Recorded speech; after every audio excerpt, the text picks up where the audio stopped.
This is R.J. Rushdoony, Easy Chair number 53, September 16, 1983. I'm glad to be back here again. I was on the road in Washington, D.C., and in Atlanta for the Atlanta Christian Training Seminar, where I was very happy to see a number of you. I was in Washington, D.C. because of a religious liberty case. The Maranatha Campus Ministries, an exceptionally fine group, is facing hostility on the part of some, and in particular one state university administration.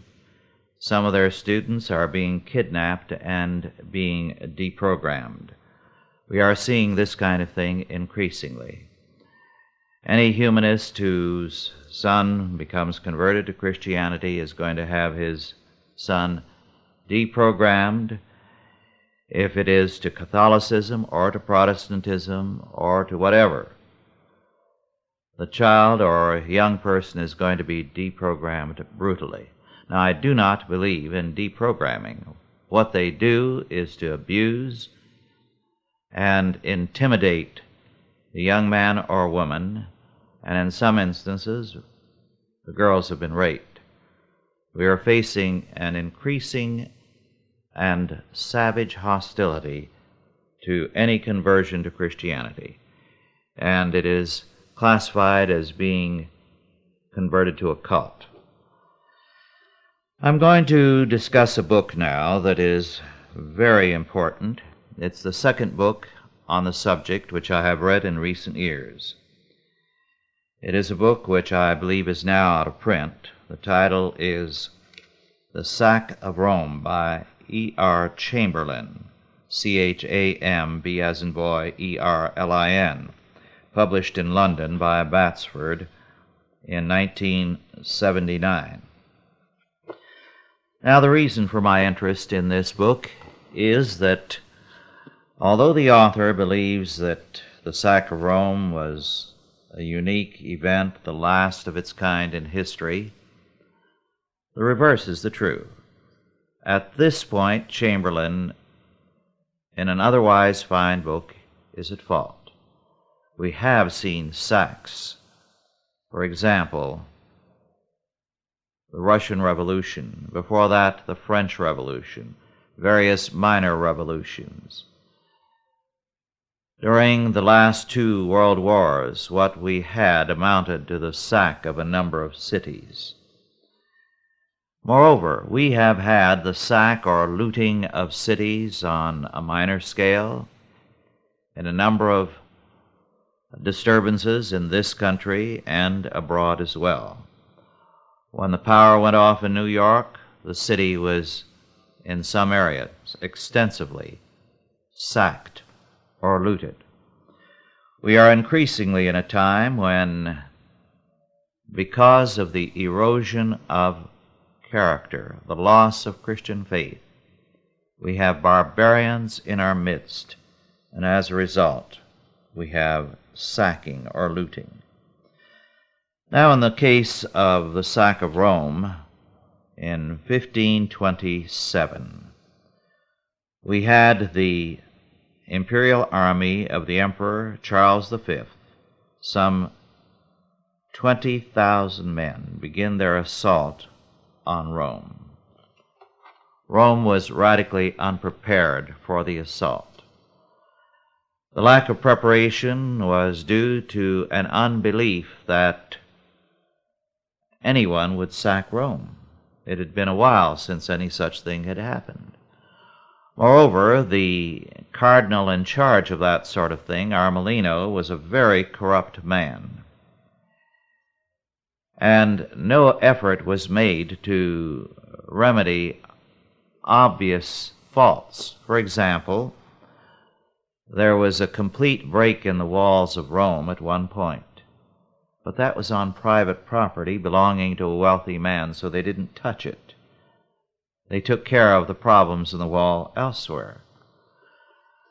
When Rome was seized, the Pope and others took refuge in the castle San Angelo. they found that instead of being filled with food, Cardinal Armelino had misappropriated the funds, so they were not prepared for a siege.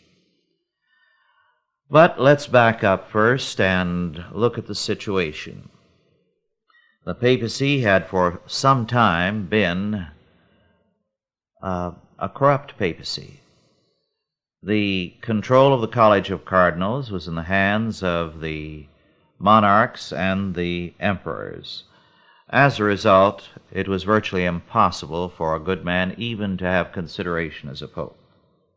It had not been too long before that Alexander Borgia had been a pope. And by the way, the problem at the time of the sack of Rome was that Henry VIII was applying to Clement VII, the pope, for a divorce. Not too long before, Alexander had given a divorce to his daughter, Lucretia Borgia.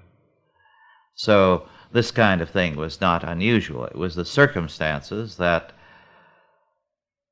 Catherine of England was the aunt of Emperor Charles. And that was the problem. Now, this doesn't mean that Emperor Charles was tender towards his relatives. If I may digress a little more, his mother, called Joanna the Mad, was the proper monarch for Spain, but she had undergone some very traumatic events. She was, let us say, at the very least, not a very stable person, nor was her sister, Catherine of England. But then they had experienced some things that would have made anyone unstable. Their father, Ferdinand, was a sore trial to a very remarkable woman, Isabella of Spain. Joanna had suffered at the hands of her father, who almost certainly was the poisoner of her husband. Now, the poisoning was due to the fact that Ferdinand did not want to turn over most of his realm to his son-in-law and daughter. Well, that was enough to make any woman disturbed. And certainly Joanna behaved at times very irrationally, including her wild belief that somehow her dead husband would be brought back to life with her intense praying. However, there is a great deal that indicates that everything was done to drive her mad. And she lived into her 70s almost as long as her son did. And by right should have been at least the co-ruler. So Charles really had no gripe against Henry VIII about mistreating his aunt. His treatment of his mother was hardly exemplary. So the situation was a very bad one. Well, here you had a situation where you had France under Francis I seeking to control the papacy. There was a Medici Pope, Clement VII. The Medicis historically had been close allies of France. Hence, Spain was inclined to be radically suspicious. You had Charles V attempting to control the papacy. As a matter of fact, we must realize that Charles V had as his grandfather the Emperor Maximilian. We are very much in need of a good book on Maximilian, bringing into focus some of the materials that have been uncovered, which, among other things, tell us that Maximilian planned to make himself the Pope, to eliminate the Vatican, combine the emperor and papacy offices. As a matter of fact, this kind of thinking was also in the mind of Charles. For example, on page 196, we read, and I quote, "Almost the same post that brought Charles news of the sack of Rome brought him a letter which made a mockery of his claims that he regretted what had happened. The writer has never been identified, but was certainly close in the emperor's confidence. Quote, "We expect that your majesty will give us accurate instructions, so that we may know how you intend governing Rome henceforward, and whether some form of apostolic chair is to remain or not." Unquote. The writer was doubtless only thinking aloud. Further on in his letter he stated politely but firmly, quote, "I will not conceal from your majesty the view of some of your servants who hold that the sacred chair in Rome should not be utterly and entirely abolished." Unquote. But the fact that he dared place such a subject upon paper argues forcefully that Charles' inner circle of advisers were perfectly well aware of the direction of their sovereign's thought. To abolish the sacred chair, to dismantle that papal monarchy which for more than 1,000 years had striven to dominate Europe, and with Europe, Europe's anointed emperor, this must have been a powerful and enduring temptation for Charles. It would have been so easy, too, to give this drastic political action the appearance of a purely altruistic religious duty. Unquote. Now, this is a very important point. But for the Reformation, it is quite possible that such a development might have taken place.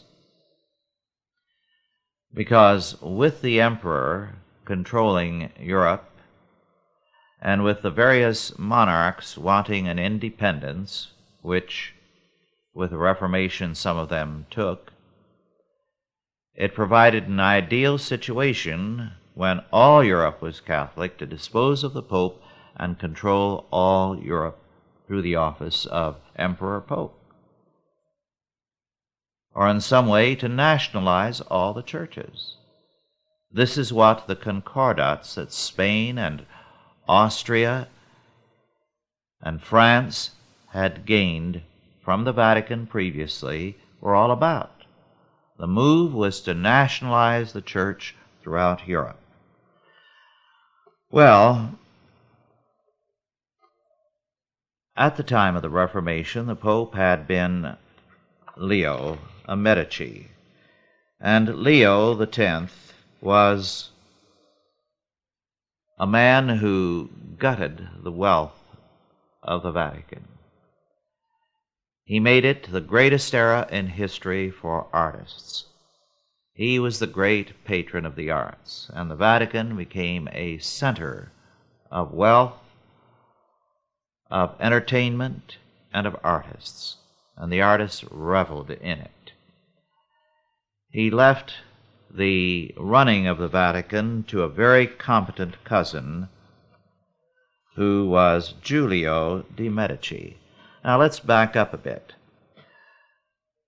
Alexander Borgia is a pope who is remembered for his moral evils. But there was one thing about Alexander Borgia which must be noted. His son Caesar, by the way, was a very evil man, and even his father was afraid of him.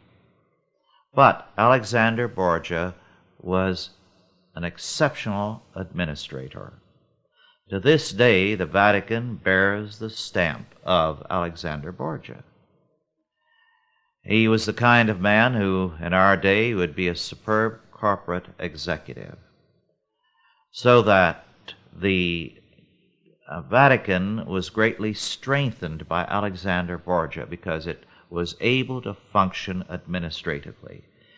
Order was brought out of chaos.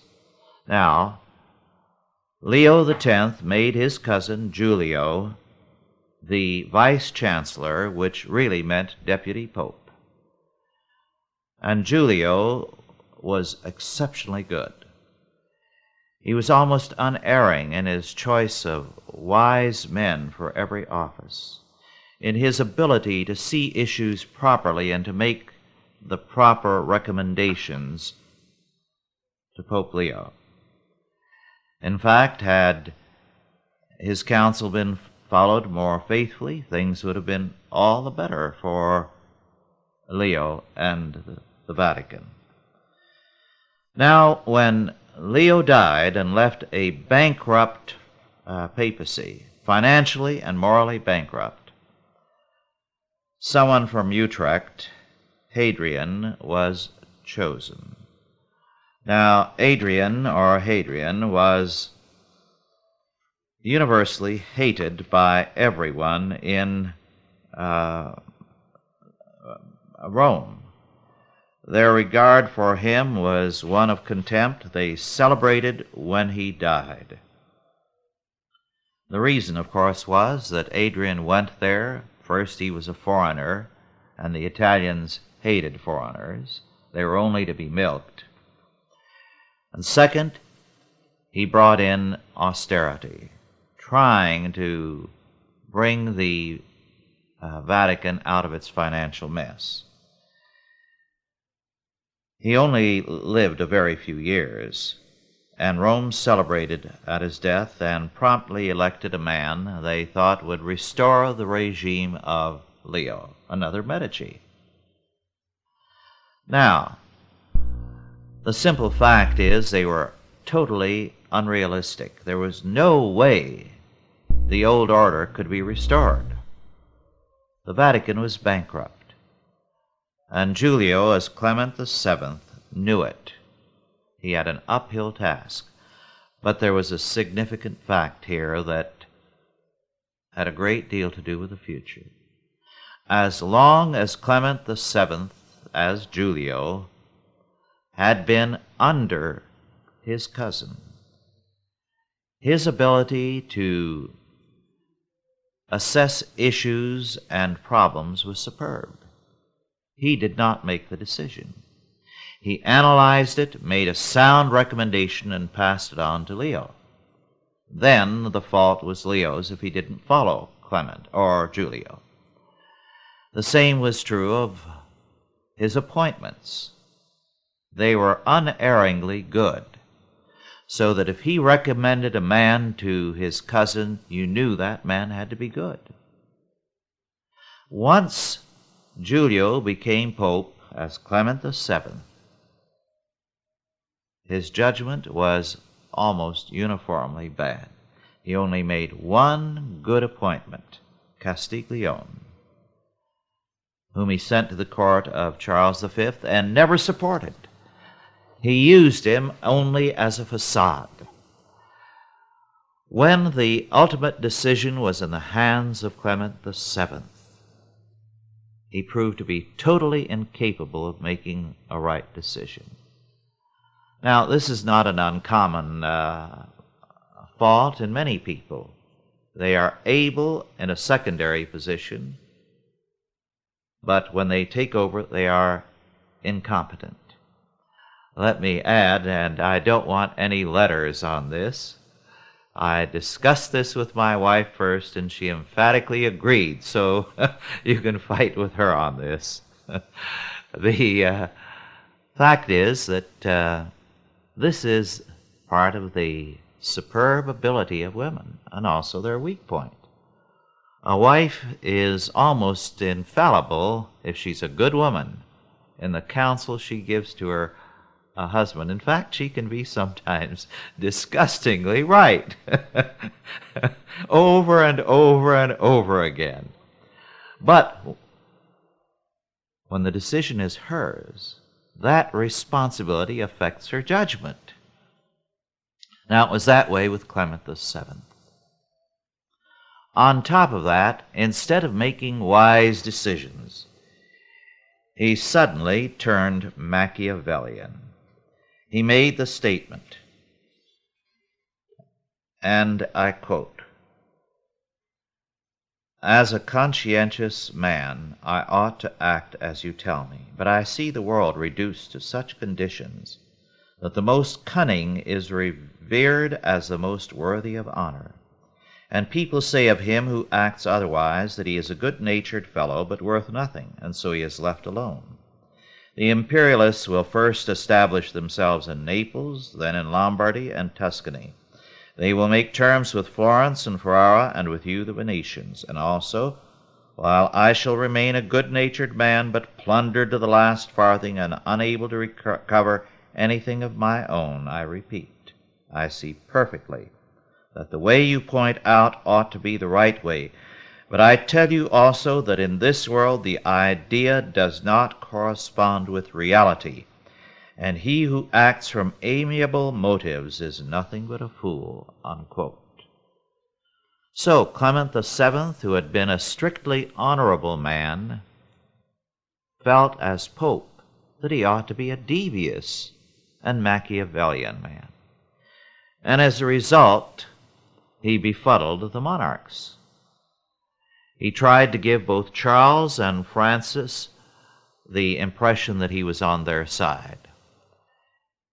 He betrayed every one of them again and again, although basically he was a little more inclined to be favorable to Francis.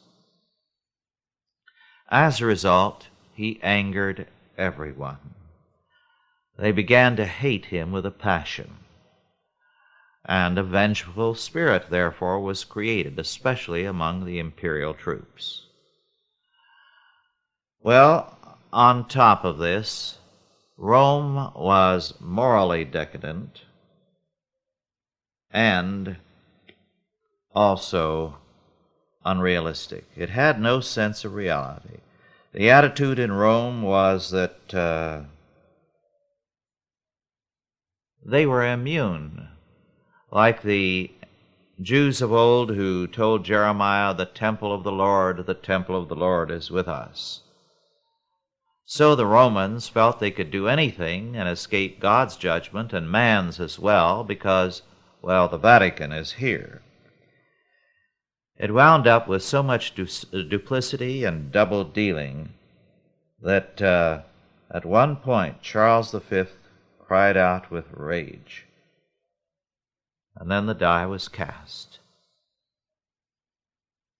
and Rome was to be sacked. Charles said, and I quote, "I will go into Italy myself and be revenged upon that villain of a pope." Martin Luther, perhaps, was not so far wrong, unquote.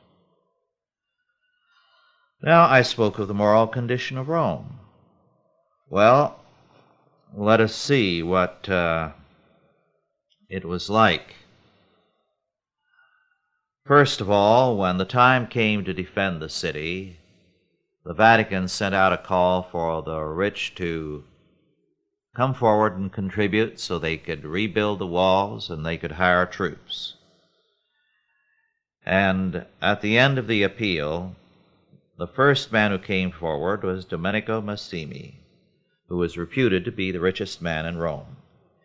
And he could have paid out of his own pocket for the entire garrison as long as it was needed and have hardly felt it. His personal staff in a new palace, which contained a fortune in works of art, had a personal staff of over 500. His daughter's dowries were in the thousands of ducats, but he came forward and handed over 100 ducats.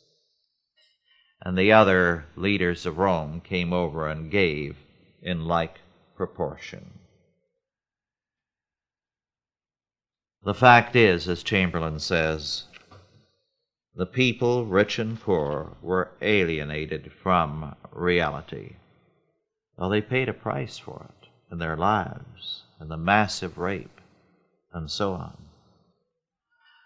Now, the Venetian ambassador had remarked about the character of Rome, and I quote, "Almost all the native inhabitants of Rome are without a trade, whence almost all live in poverty, for which reason the women mostly sell their honor very easily, and also that of their young daughters.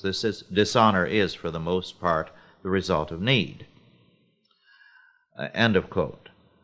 Now, there was a great deal of wealth in Rome, and the poor of Rome, everybody, lived off pilgrims. But to To understand the statistics on prostitution in Rome, this Venetian ambassador said there were 30,000 in the city in 1524. Now, some have said this is an impossible total because the population was under 80,000, which would have meant that every female, as Chamberlain said, between the ages of 10 and 70 sold her sexual favors. The fact is that many of these were from all over Europe, and there was one, according to a census, even from Turkey. But Rome was corrupt. The cardinals were political appointments related to the monarchs and the emperor as far as policy was concerned, and as a result, the Vatican was walking a tightrope always between the various monarchs, in particular, especially between France and the Holy Roman Emperor. Well, as a result of this, the city fell readily. There was no real defense. And as a consequence, the mercenaries took over. Now, we must remember that in those days, an army received minimal pay, and in this case, virtually none. Their main pay was in the form of looting and rape. Let me add that the last two world wars have seen a revival of this kind of thing, far more than anyone in the press has ever told us. So that we are moving back to the same kind of warfare.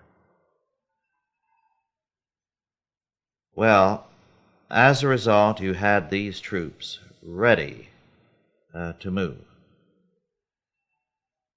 The camp followers numbered thousands also. Camp followers were prostitutes, they were beggars, they were criminals.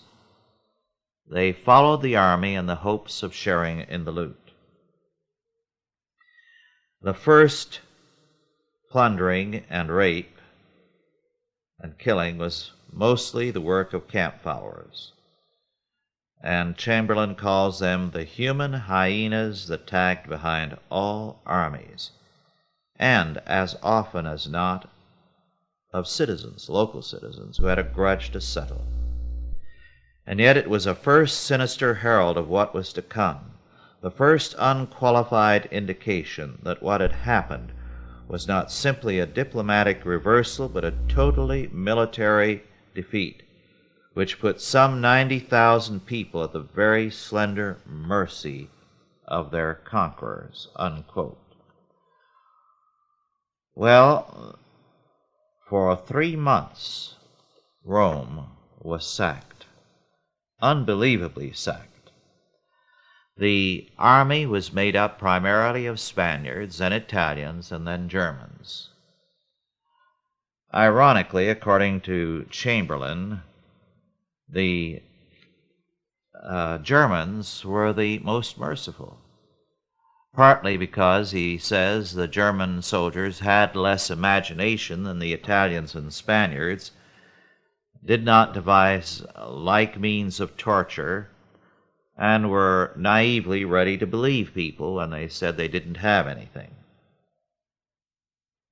Moreover, a very curious fact is this, and I quote, "At the church of San Lorenzo in Panisperna, they fell into the hands of a group of Germans. Robbery, followed by rape of the young and attractive, and murder of all, might reasonably have been expected to be their fate." These are Catholic nuns. Instead, the Lutheran Landsknechts took these Catholic nuns under their protection, defending them not only against fellow Lutherans, but also against Spanish and Italian Catholics. Sister Ursula's experience was unusual but not unique. Of the three races, the Germans were marginally the more human. In the destruction of Rome, the Germans showed themselves to be bad enough. The Italians were worse, but the worst of all were the Spaniards.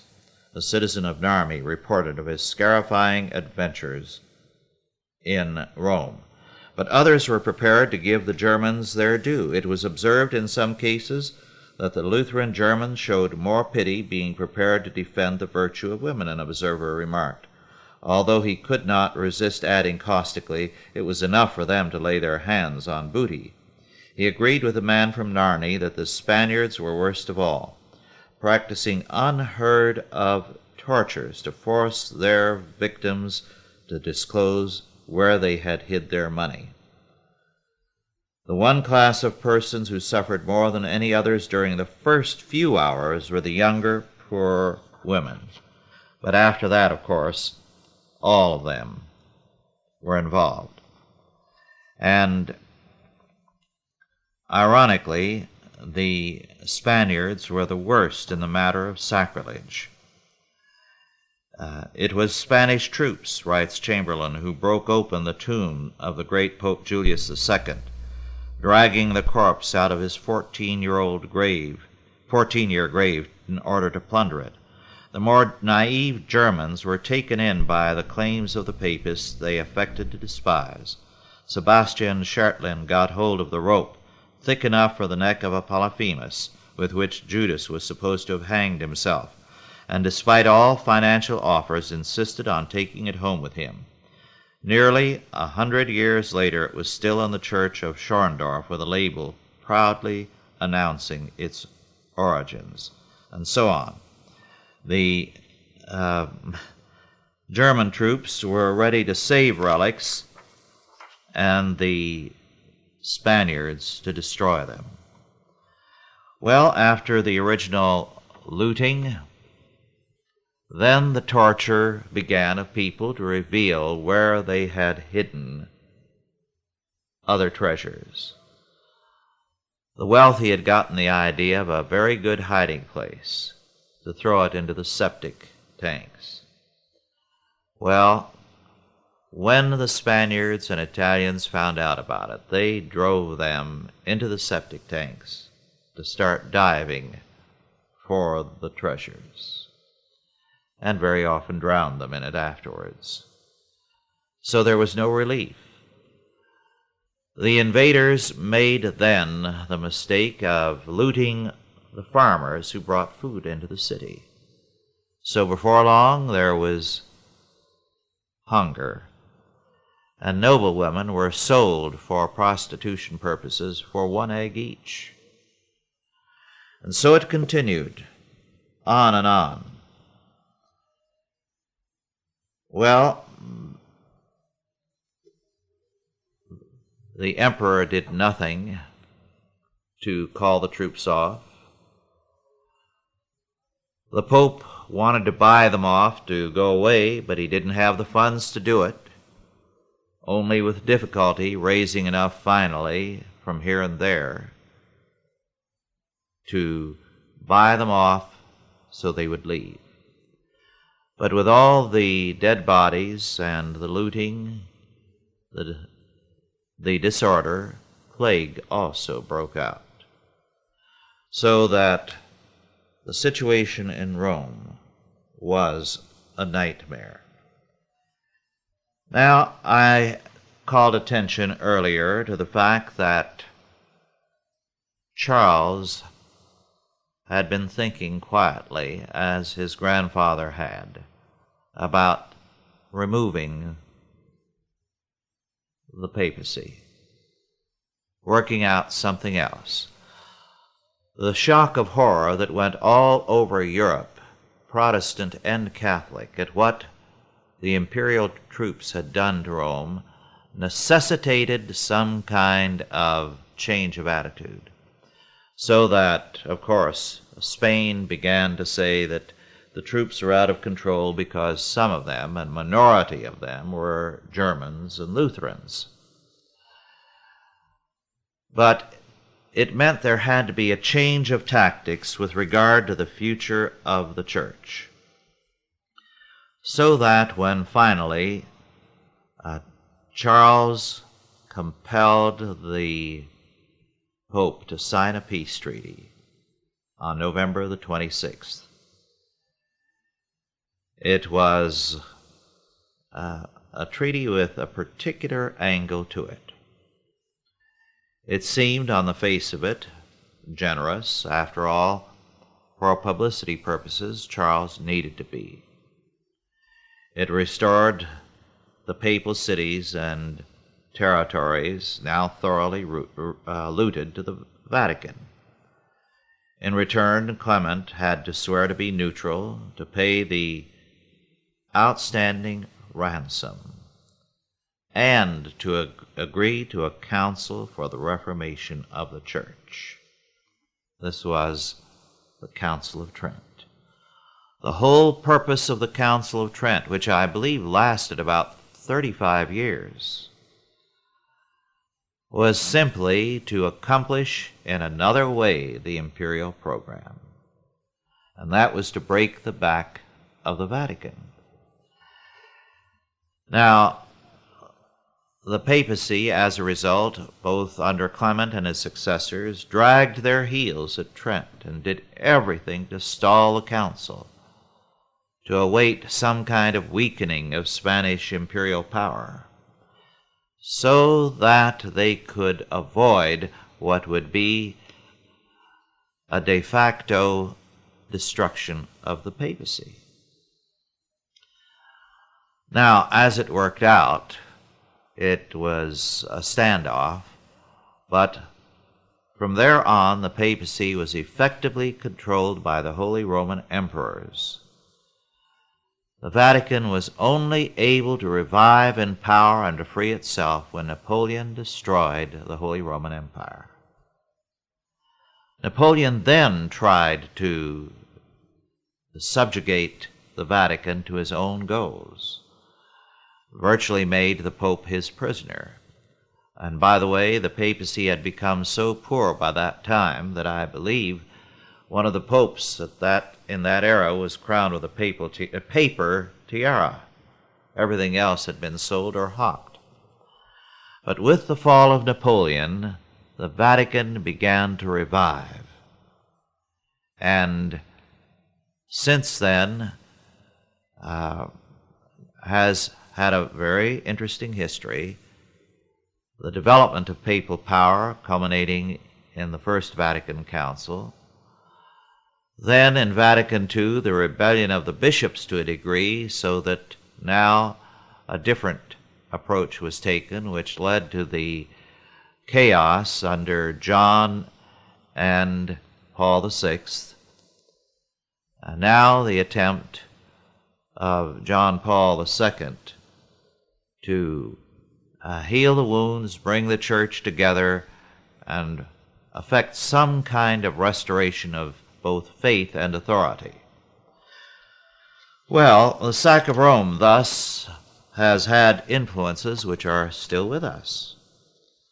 But the sack of Rome is important for us to know something about, because we are seeing the same kind of thing rise in our day.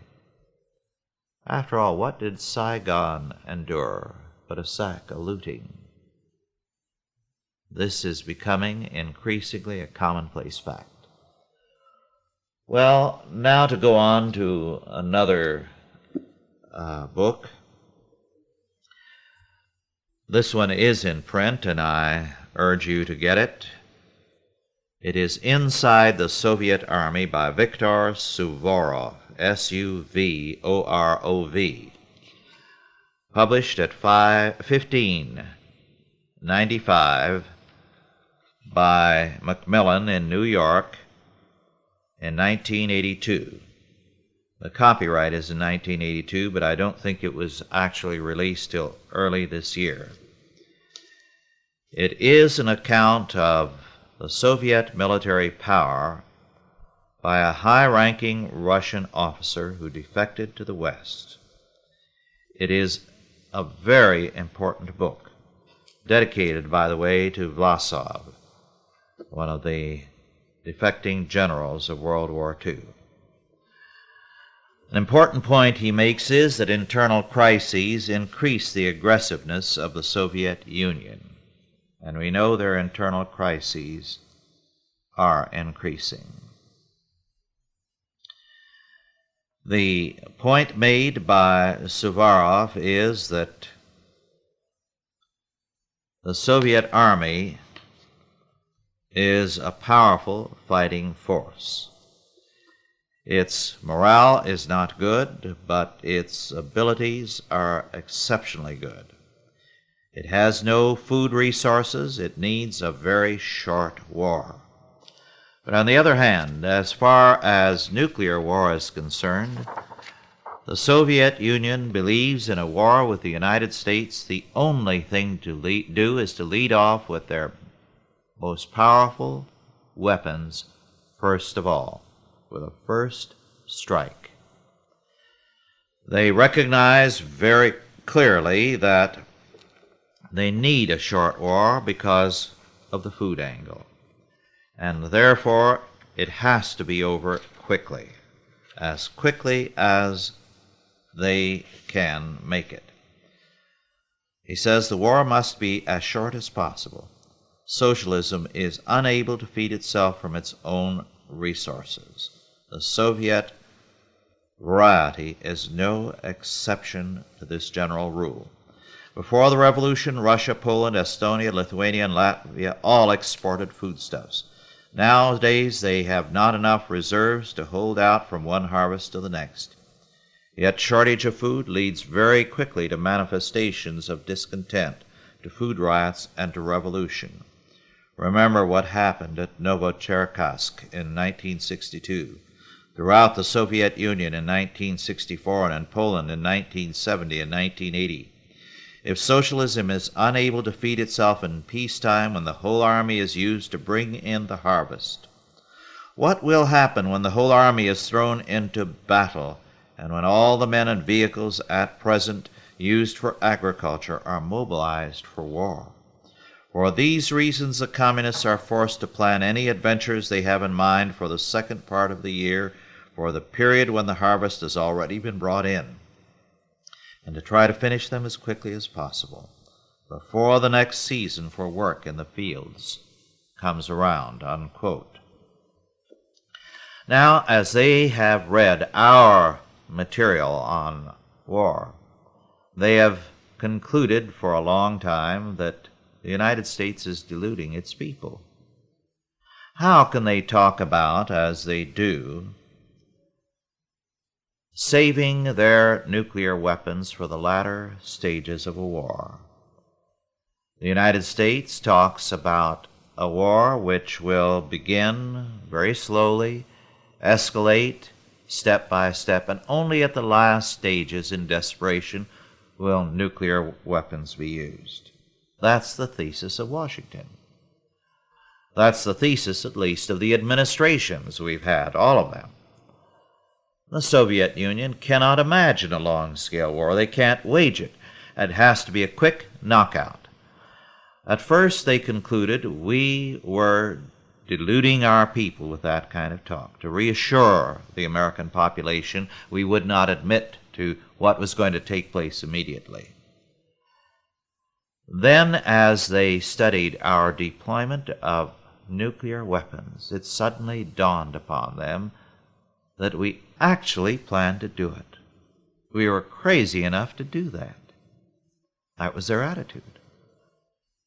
Because what they realized as they studied the deployment of American nuclear missiles and weapons was this: that we were deploying the weapons to protect the weapons through the war years,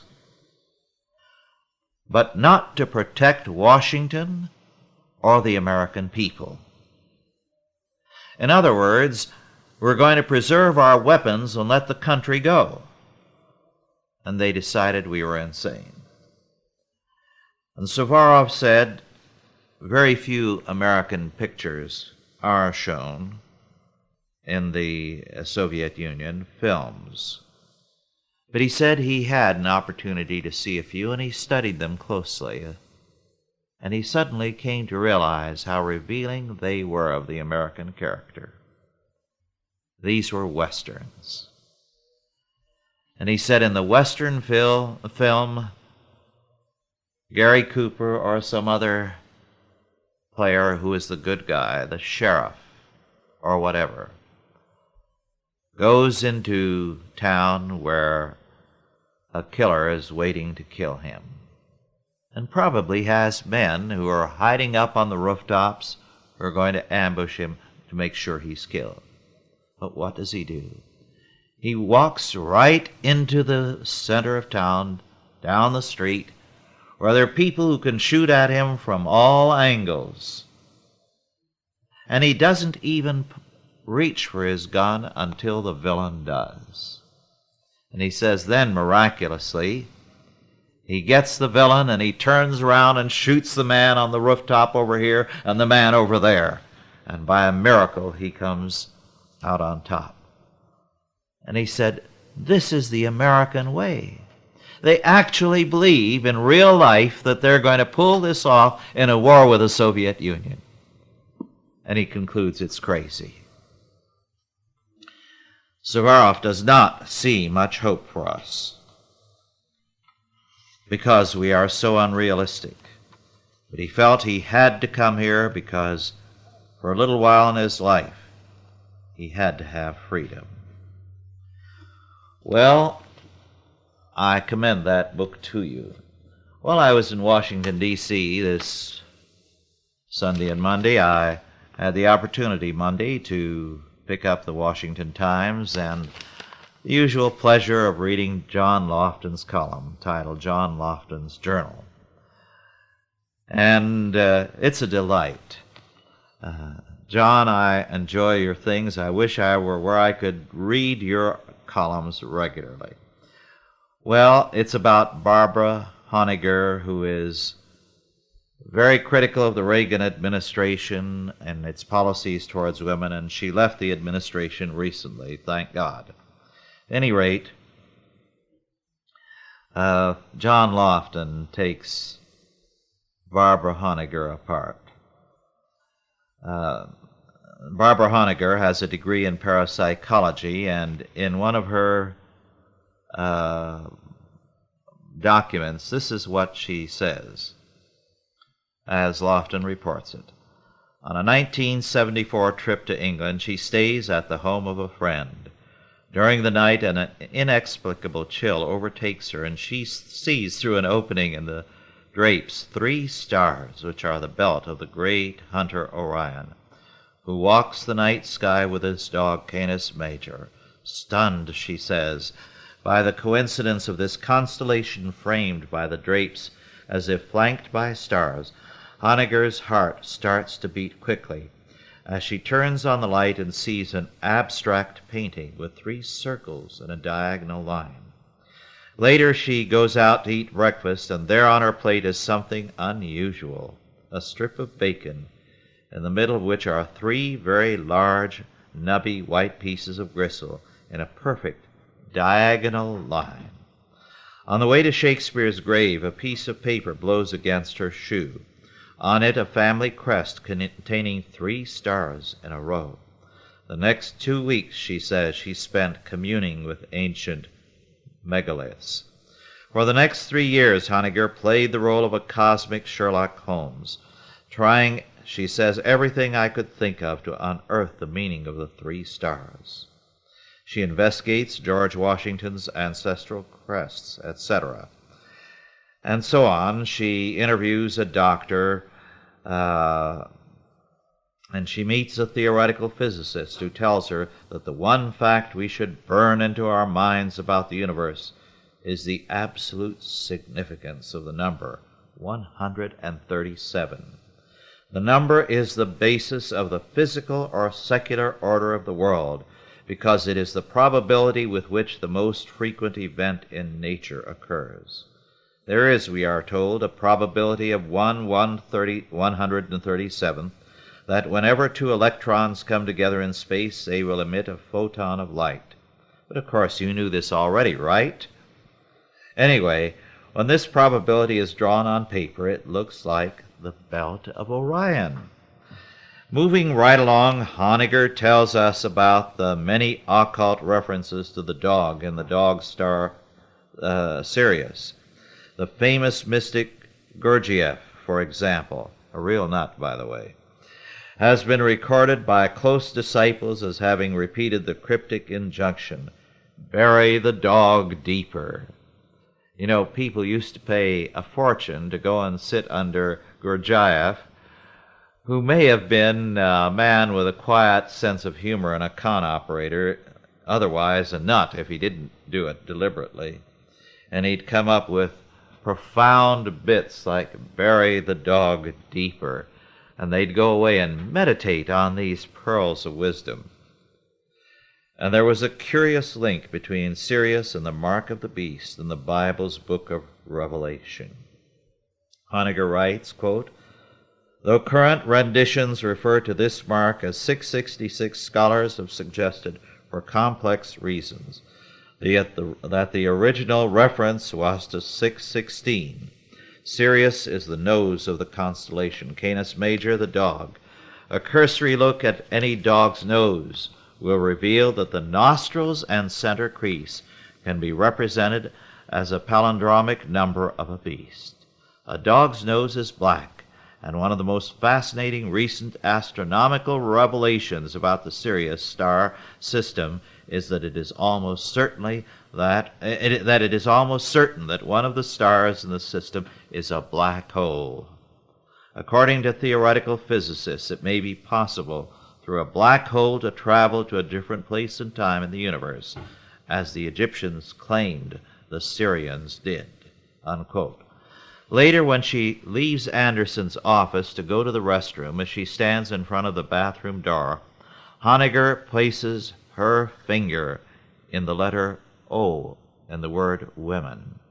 The moment she does this, the light flickers on and off, and she is stunned when for the first time she realizes the word women contains the word omen. As Honegger stands before the word W blank men, she says these associations race through her mind: the mark of the beast, 616, the nose of the dog, Sirius, the three stars, 137, the Masons, Egypt, the first president of the United States, her pen name, and Ronald Reagan. What all of these had in common was one thing: light. The beast is Lucifer, the light giver. The nose of the dog is a star. The three stars are light. 1/137th is the probability of the emission of light. The central image in the Washington crest is the three stars. Damien is the beast, and so the light giver, and so Ronald Reagan must also be the light. As I am reading all of this, I am sitting in the lobby of the Homestead Hotel in Hot Springs, Virginia, John Lofton writes, and talk about uncanny coincidences. To my right are three giant columns, adjacent to which are three hanging light fixtures. Also to my right is a couch with three pillows on it. At the end of the lobby, a hotel employee is telling someone on the phone this: "No, no, no." Notice the word "no" is repeated 3 times. Straight ahead of me, nearer the ceiling, are 3 square designs inset into the wall. Suddenly the clock strikes 11, which is the number you get when 3 is either subtracted from 14 or added to 8. A group of 3 people walks in front of me, each person taking exactly 3 steps to cover the space in my line of sight. My nose itches. I rub it to the left, to the right, to the left, 3 times. All of this can mean only one thing: this column has run out of space. Thank you, John. And here's a word of wisdom from all of you. Gurdjieff said, "Bury the dog deeper." And I will add, don't bury the dog if he is alive. Now that's wisdom. So much for all of these people. A number of other things I planned to share with you, but I'll reserve them for another time. It's been good to be with you again, and I have a number of things in mind for the next time. I had a story I intended to tell you, but for some reason it escaped me. But if I think of it between now and the next time, I most certainly will tell you. Oh, yes, I remember what it was. Yes. And, what is his name? Red Buttons is the source of this. When God presented Eve to Adam after taking a rib from his side, Adam looked at her dubiously, and he went off, and the next day he came back hunting for God.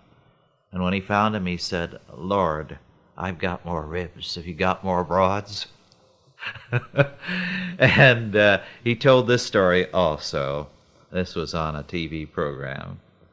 When Moses came to the Red Sea crossing, there was the water of the Red Sea in front of him, and the Egyptians pounding away behind him, racing towards him with their cavalry. So he turned to the elders of Israel nervously, and he said, "Boys, put on your galoshes. I haven't tried this trick before." Well, with that, I'll say goodbye and see you in a couple of weeks.